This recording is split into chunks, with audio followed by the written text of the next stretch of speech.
ನಮಸ್ಕಾರ ಸ್ನೇಹಿತರೆ, story world ಅನ್ನೋ ಚಾನಲ್ಗೆ ಸ್ವಾಗತ. ಶ್ರೀಕೃಷ್ಣ ಮತ್ತು ಶಿವರ ನಡುವೆ ದೊಡ್ಡ ಯುದ್ಧಕ್ಕೆ ಕಾರಣವಾದ ಅನಿರುದ್ಧ ಮತ್ತು ಉಷಯರ ಭೇಟಿಯು ಬಹು ನಿಗೂಢವಾದದ್ದು ಮತ್ತು ಕುತೂಹಲಕರವಾದದ್ದು. ಇಡೀ ಕಥೆಯನ್ನು ಈ ವಿಡಿಯೋದಲ್ಲಿ ಕೇಳೋಣ, ಬನ್ನಿರಿ. ಪ್ರಿಯ ರಾಜನೇ, ನೀನು ಬಲಿರಾಜನ ಹೆಸರು ಕೇಳಿರಬೇಕು. ಕುಬ್ಜ ಬ್ರಾಹ್ಮಣನಾಗಿ ಬಂದ ಮತ್ತು ವಿಷ್ಣುವಿನ ಅವತಾರವಾದ ವಾಮನನಿಗೆ ತನ್ನಲ್ಲಿ ಇದ್ದುದನ್ನೆಲ್ಲ ಎಂದರೆ ಇಡೀ ಜಗತ್ತನ್ನು ದಾನವಾಗಿ ಕೊಟ್ಟ ಮಹಾಭಕ್ತ ಅವನು. ಬಲಿರಾಜನಿಗೆ 100 ಮಂದಿ ಗಂಡು ಮಕ್ಕಳು. ಅವರಲ್ಲಿ ಹಿರಿಯನು ಬಾಣಾಸುರ. ಬಲಿರಾಜನ ಮಗನಾದ ವೀರ ಬಾಣಾಸುರನು ಶಿವನ ಮಹಾನ್ ಭಕ್ತ. ಅವನ ಸೇವೆಯನ್ನು ಮಾಡಲು ಸದಾ ಸಿದ್ಧನಾಗಿದ್ದನು. ಅವನ ಭಕ್ತಿಯಿಂದಾಗಿ ಸಮಾಜದಲ್ಲಿ ದೊಡ್ಡ ಸ್ಥಾನವನ್ನು ಪಡೆದನು ಮತ್ತು ಎಲ್ಲ ರೀತಿಗಳಲ್ಲಿ ಜನರು ಅವನನ್ನು ಗೌರವಿಸಿದರು. ಅವನು ಬಹಳ ಬುದ್ಧಿವಂತ ಮತ್ತು ಉದಾರಿ. ಅವನು ತಾನು ಕೊಟ್ಟ ಮಾತಿಗೆ ತಪ್ಪಿರಲಿಲ್ಲ. ಆದುದರಿಂದ ಅವನ ಎಲ್ಲ ಕಾರ್ಯಗಳು ಶ್ಲಾಘನೀಯ.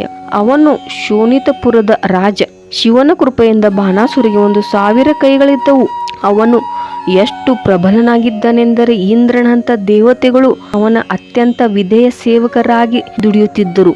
ಬಹುಕಾಲದ ಹಿಂದೆ ಶಿವನು ತನ್ನ ಪ್ರಸಿದ್ಧ ತಾಂಡವದ ನೃತ್ಯವನ್ನು ಮಾಡುತ್ತಿದ್ದನು. ಇದರಿಂದ ರಾಜನಿಗೆ ನಟರಾಜ ಎಂದು ಹೆಸರು ಬಂತು.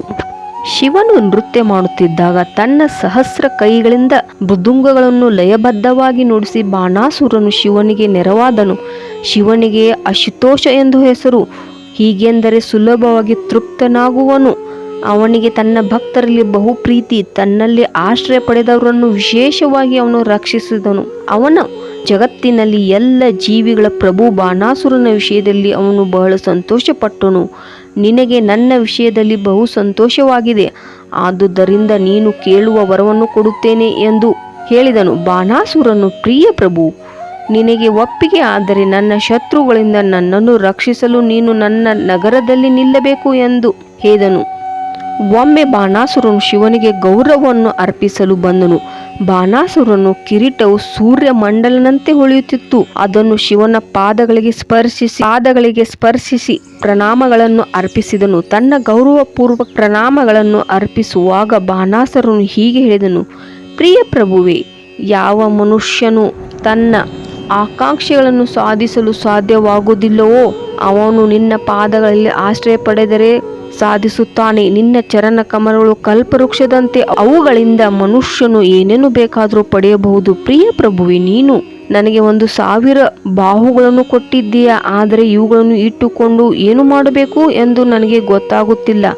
ದಯವಿಟ್ಟು ಕ್ಷಮಿಸು. ಯುದ್ಧ ಮಾಡುವಾಗ ಅವುಗಳನ್ನು ಸರಿಯಾಗಿ ಬಳಸಲು ಸಾಧ್ಯವಿಲ್ಲ ಎಂದು ಕಾಣುತ್ತದೆ. ಭೌತಿಕ ಜಗತ್ತಿನ ಪ್ರಥಮ ಪಿತನಾದ ನಿನ್ನನ್ನು ಬಿಟ್ಟು ನನ್ನೊಡನೆ ಹೋರಾಡಬಲ್ಲವರು ಯಾರನ್ನೂ ಕಾಣೆ. ಕೆಲವೊಮ್ಮೆ ನನ್ನ ಬಾಹುಗಳನ್ನು ಬಳಸಿ ಯುದ್ಧ ಮಾಡಬೇಕು ಎನಿಸುತ್ತದೆ. ಆಗ ಯೋಗ್ಯನಾದ ಎದುರಾಳಿಯನ್ನು ಹುಡುಕಿಕೊಂಡು ಹೋಗುತ್ತೇನೆ. ದೂರದೃಷ್ಟಿಯಿಂದ ಎಲ್ಲರಿಗೂ ನನ್ನ ಅಸಾಧಾರಣ ಬಲವು ತಿಳಿಯುವುದರಿಂದ ಅವರೆಲ್ಲರೂ ಓಡಿ ಹೋಗುತ್ತಾರೆ. ನನಗೆ ಸರಿಸಮಾನಾದವರನ್ನು ಕಾಣದೆ ವಿಫಲಗೊಂಡು ನಾನು ನನ್ನ ಬಾಹುಗಳನ್ನು ಪರ್ವತಗಳಿಗೆ ಹೊಡೆದು ನವೆಯನ್ನು ತೀರಿಸಿಕೊಳ್ಳುತ್ತೇನೆ. ಹೀಗೆ ನಾನು ಅನೇಕ ಮಹಾಪರ್ವತಗಳನ್ನು ಚೂರು ಮಾಡಿದ್ದೇನೆ. ತನ್ನ ವರದಿಂದ ಬಾಣಾಸುರನಿಗೆ ತೊಂದರೆಯಾಗಿದೆ ಎನ್ನುವುದನ್ನು ಶಿವನು ಅರ್ಥ ಮಾಡಿಕೊಂಡನು. ಅವನಿಗೆ ಹೀಗೆ ಹೇಳಿದನು: ನೀಚನೇ, ನಿನಗೆ ಯುದ್ಧ ಮಾಡಲು ಬಹು ಕಾತರ.